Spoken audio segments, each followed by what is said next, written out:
Pessoal, eu gostaria de começar o vídeo de hoje dando destaque a essa publicação feita no site O Fator pela Tatiana Moraes. O título da matéria é o seguinte: maior do país, gasto com segurança pública em Minas supera a educação e passa do dobro da saúde.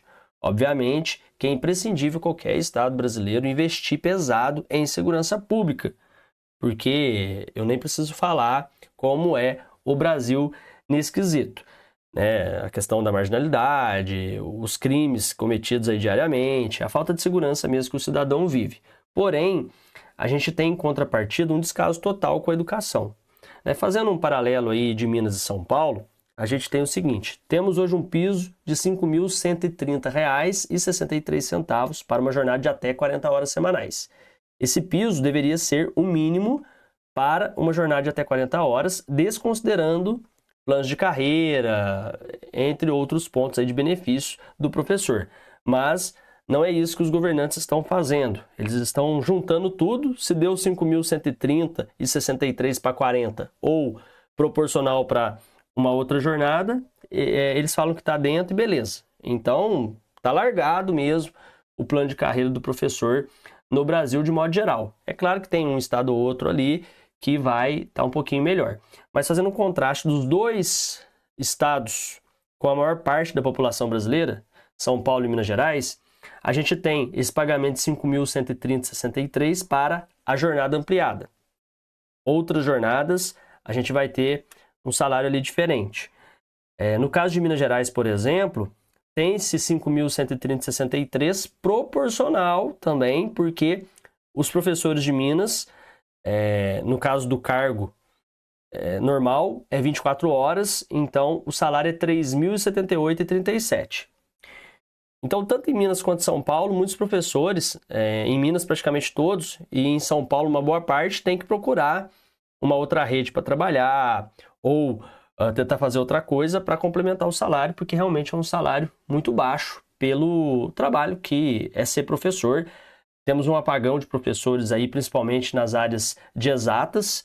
Não está tendo mais professor de matemática, não está tendo mais professor de física, química. Esse pessoal das exatas, eles acabam indo para áreas onde existem oportunidades melhores.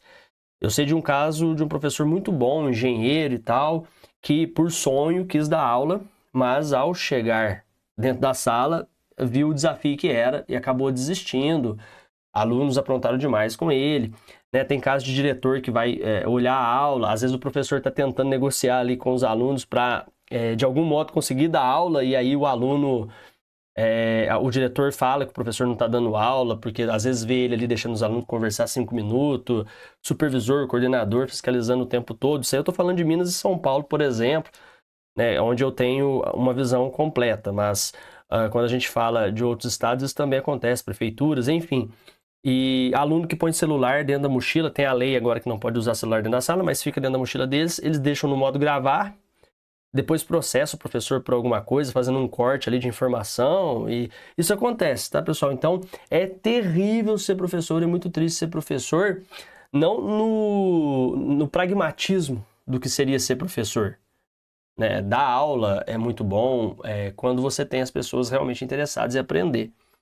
Mas hoje em dia o professor ele enfrenta perseguição, gestão autoritária, escolas todas sem estrutura nenhuma, pais que querem bater em você se você tenta pedir por favor para o filho ficar quieto, porque às vezes está atrapalhando para o outro colega aprender, e aí o filho pode fazer o que quer com o professor não pode falar nada, que o pai vai lá na escola brigar.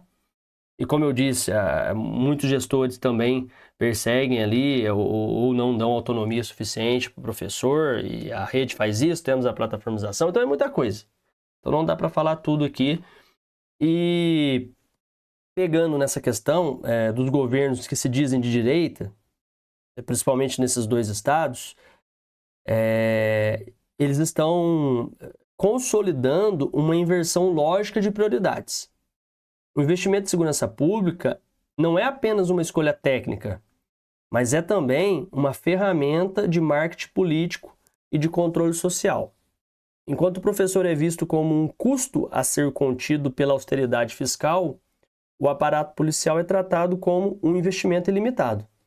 A segurança pública, nesse contexto, funciona como espetáculo de força que acalma as classes médias, enquanto ignora que a raiz da violência reside justamente na desintegração social causada pela falta de serviços básicos.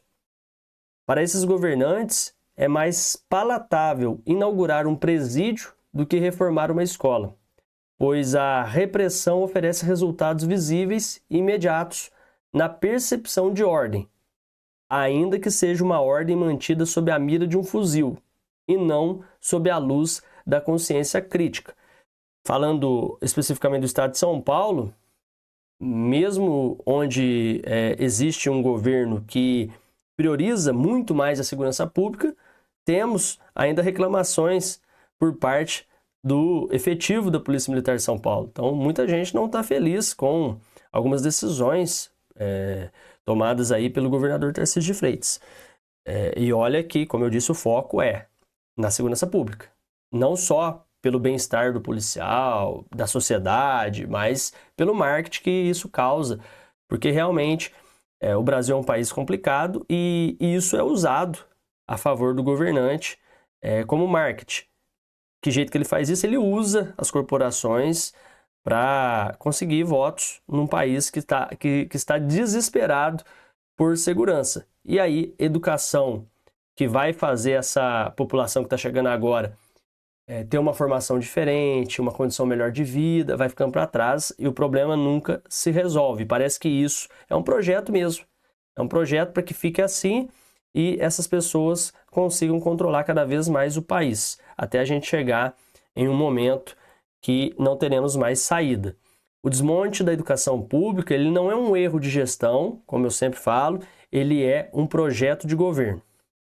Quando precariza a condição de trabalho e mantém salários estagnados no limite do piso nacional e abaixo desse piso muitas vezes, cria-se o cenário ideal para privatização, que aí vai gerar lucro para empresários e também para a escola partido, onde o professor é constantemente vigiado e deslegitimado.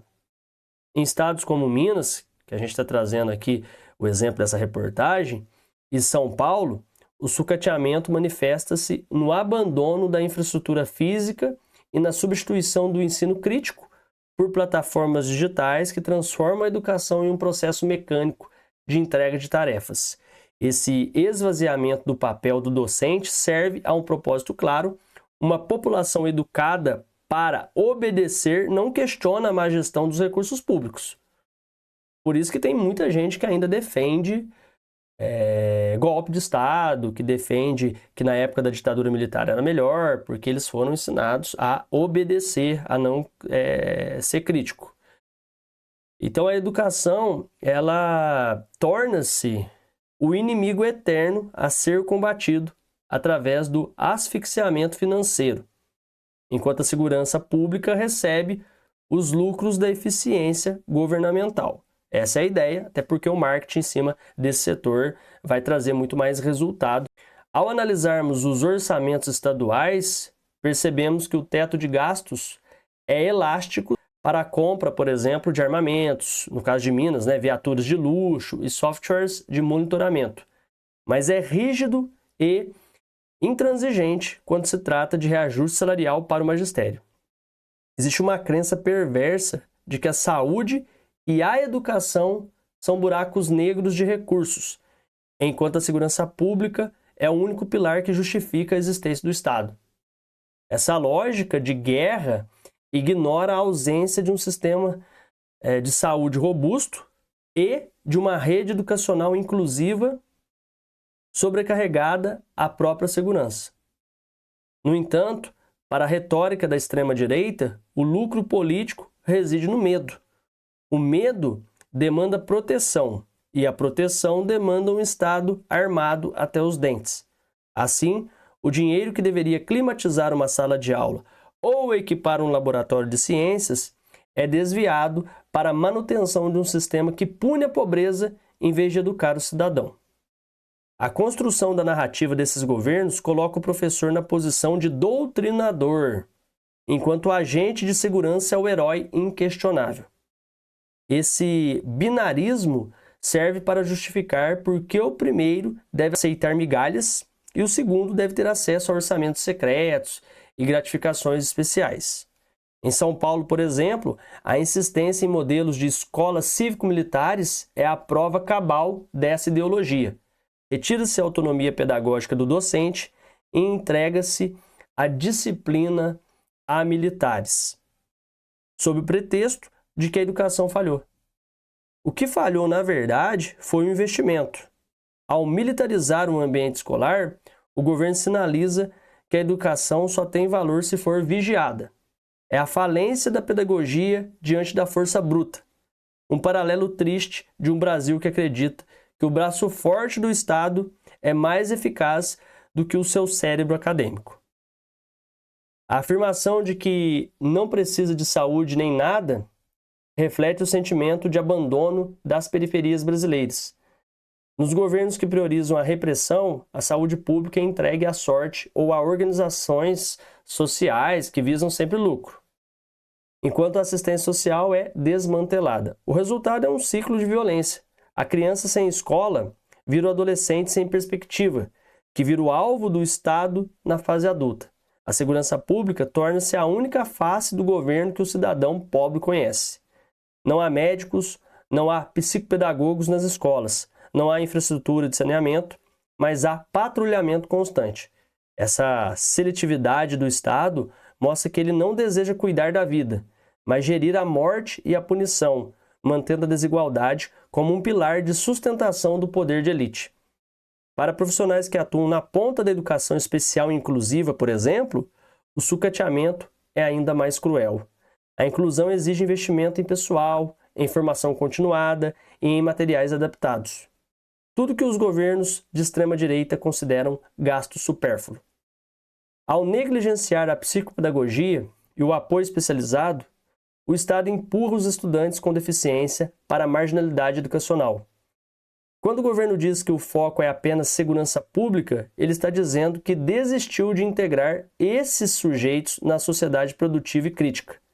Sem o suporte necessário na base, o destino de muitos é a exclusão, que mais tarde será gerida pelas forças de segurança nas ruas. É um sistema autofágico. O governo economiza na inclusão hoje para gastar o triplo em contenção social amanhã. O paralelo entre o investimento em segurança e o sucateamento da educação revela uma crise civilizatória. Um país que prioriza a força em detrimento da inteligência está condenado ao atraso permanente. E isso é muito visível no Brasil desde sempre. Precisamos desconstruir a ideia de que segurança é apenas policiamento. Segurança real é o filho do trabalhador ter merenda de qualidade, o professor ter um salário que dignifique sua profissão e o sistema de saúde ser acessível a todos. Enquanto os governantes usarem a segurança pública como um escudo para esconder o desmonte do bem-estar social, o Brasil continuará sendo um país de escolas sucateadas e prisões lotadas. A verdadeira resistência passa pela valorização do magistério e pela exigência, no caso, de que o orçamento público sirva à vida e não à manutenção do medo e da repressão ideológica. E complementando, pessoal, temos em São Paulo a questão das privatizações, que também é uma tentativa do governo de visar o lucro dos empresários, ajudar os empresários que tantos apoiam ali para suas eleições, né, entregando a eles escolas para que a educação, além de ser sucateada, além de ser abandonada, além de ser negligenciada, vire também fonte de lucro. O que você acha de tudo isso? Deixa aqui nos comentários, deixa também o seu like aí, viu, pessoal? O like ajuda demais. Inscreva-se aqui no canal se ainda não é inscrito, acione o sininho para sempre ser notificado quando eu postar algo novo por aqui e torne-se um membro do canal, tá? É só clicar na abinha Seja Membro, você vai contribuir demais com o nosso trabalho. Forte abraço e até o nosso próximo encontro.